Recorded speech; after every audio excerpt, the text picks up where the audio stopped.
What do you make of the potential impact from this announcement from the EU on European auto names? I was mentioning earlier that they are moving lower significantly this morning. Just outline what are the implications here for the European auto sector. Okay, there's two there. The first one is that the EV playing field will become more level, i.e. the price to the consumer of a Chinese electrical vehicle will go up, which means that the difference in price between the two will be less. Now, the net impact of that could very well be is as the adoption of EVs slows even further, because you've now got to the stage where it really needs to be the mass market. And the mass market occurs not so much in the luxury set, but in the more in the mid tier. The reason why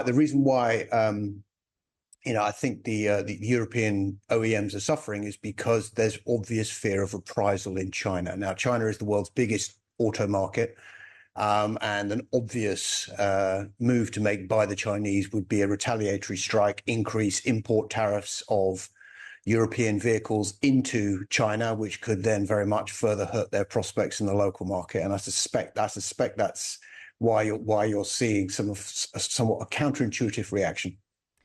I would like to think about the European consumer for a moment now, thinking of it and whether it's deciding to buy a Chinese EV car or a European brand. Ultimately, which one is going to be offering the best prices despite the announcement of these tariffs? It will still be the Chinese vehicles that offer the best prices. Even if, you're going to see the tariff on someone like SAIC now be close to 50%, they likely are still going to be the best prices. But the overall impact, I think, is not going to be so much that you see a market share necessarily shift from Chinese to the Europeans. But I think what it might be is just to slow the overall adoption of EV. It makes owning an electrical vehicle more expensive than it already is. Things getting more expensive is a bit of a problem, particularly in Europe right now. And so I think, maybe one of the reasons why the European car makers are rallying is because they're going to sell more petrol vehicles as a result, which is what they're best at.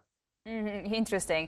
There's also a school of thought this morning suggesting that it's in both sides' interest, really, on the Chinese and on the European, to come up with an agreement in the coming months and perhaps mitigate the impact of some of these tariffs. How likely do you think that is?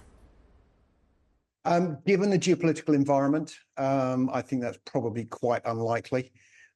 We've seen, if you look at the US and China, they barely talk anymore. And Europe has shifted somewhat away from its more mercantile approach to China to be slightly more nationalistic. So I would guess it's unlikely, but you never know. You can't really rule that out.